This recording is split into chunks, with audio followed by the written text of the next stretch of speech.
ANOKHI PULSE TV, and we've got your weekly roundup of Hollywood and Bollywood buzz, plus some compelling conversation. I'm Dilshad. And I'm Daniel. On today's show, we've got news on the latest B-Town celeb to get inked, and we even have the latest deets on some of your favorite mutant superheroes. Yes, indeed. It's been an amazing year for comic book franchises so far, with the release of blockbusters like Deadpool, Batman vs. Superman, and Captain America Civil War. So next up, fans are eagerly awaiting the release of XMen Apocalypse that had a very eventful premiere in London on Monday night.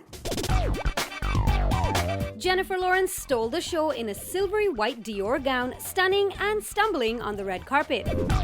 But fortunately, she avoided a major mishap, simply adding to the list of famous trips and tumbles we've almost come to expect from J-Law, who returns for her final outing as Mystique in the X-Men films. Let's go to war.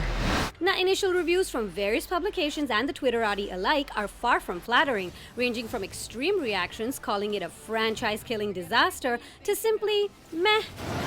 None of that matters. You're X-Men. But even with the negative reports, leaked spoilers, and fans possibly losing some of their fervor as a result, box office predictions still see opening weekend earnings pushing past the 900 million mark worldwide when it releases, first in Brazil on May 19th and then globally on May 27th. And even before this latest installment lights up screens, the next film in the franchise sparked some interest this week as well. Wolverine. Filming on Hugh Jackman's Wolverine 3 has reportedly begun, and producers have confirmed it will be rated R, unlike the PG-13 rating of its two predecessors. Not surprising given the recent success of the R-rated superhero film Deadpool, which also falls under the same franchise umbrella. I don't have time for your X-Men bullshit, Colossus. And as Wolverine 3 is set to be the Clawed Mutant's final big screen adventure, it only makes sense that it goes out with a bang, slated for release in March 2017. Would you get inked for love? In Bollywood, getting a tat seems to be the hottest trend. So can you guess the latest Bollywood celeb to get inked recently? Bollywood's bad boy Sanjay Dutt may be fresh out of jail, but there's a lot of news surrounding his supposed comeback to the industry. Gracing many public events as a couple, Sanjay and his wife Manyata Dutt have been seen at Bipasha Basu's wedding and the Femina Miss India 2016 pageant. But the biggest news to come since Dutt's return has been his wife's latest loving gesture.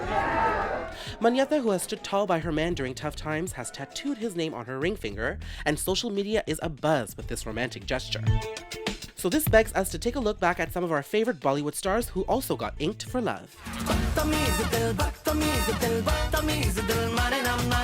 The much talked about relationship between Deepika and Ranbir was stamped with approval, literally, as Deepika got Ranbir's initials tattooed on the nape of her neck.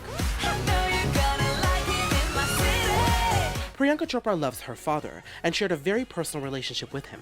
As he became ill, she got a beautiful tattoo on her arm that reads, "Daddy's little girl," forever reminding her of the love and grace of her daddy dearest.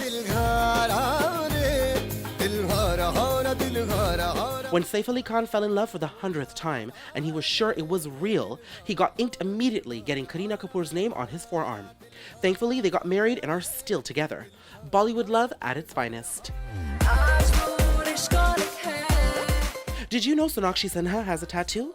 It's so small you can barely see it, but in honor of her 27th birthday, she got a little star tattooed on her collarbone to express some self-love, a star that symbolizes the guiding star in her life.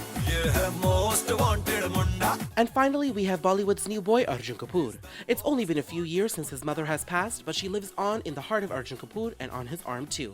He'll forever be his beloved mama's boy. So this begs the question, would you get inked for love? Girl, there is so much drama happening between Kangana-Ranaut and Hrithik Roshan.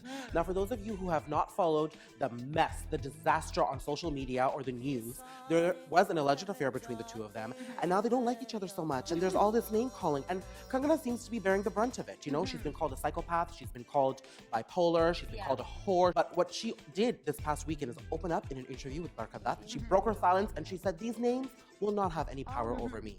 It doesn't upset me. It doesn't upset me when people call me names. You know what I think is really interesting is that it is in fact Hrithik Roshan who broached that subject first and called her mentally ill. And now I think there was a little bit of backlash in the media, but really he's just been getting away with making this extremely politically incorrect statement about her and accusing her of being basically crazy. Yeah. And I think it really sort of points to how this kind of thing plays out in a conservative, patriarchal society like India, like Bollywood, where as soon as a woman stands up for herself, as soon as she has something to say to defend herself, well, she's hysterical, she's crazy, she's insane, of course. And the other thing that I find really interesting is that, again, Kangana is bearing the brunt of this, when really, do haath se taali bajti. Yes. You know, it takes two hands to clap, and as much as she had an alleged affair with him, this is the man who's married. Yeah. The extramarital affair is on his part. She's just a single woman, you know. Now, I'm not going to pass moral judgment on who you should and should not sleep with. Yeah. But the fact of the matter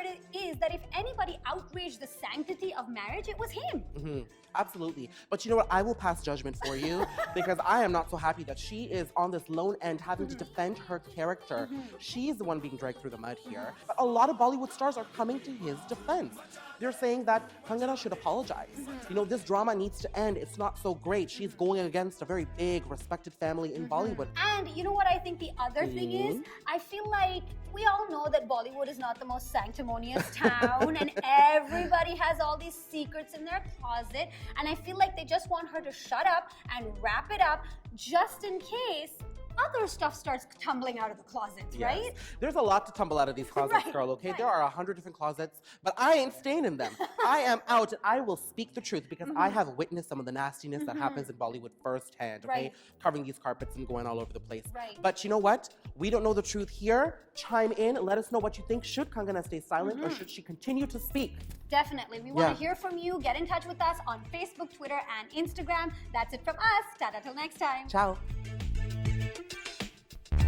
Don't forget to stay in the loop for your weekly dose of entertainment glitz and glam with ANOKHI PULSE TV. And be sure to subscribe to our channel for exclusive access to all that's happening behind the velvet rope.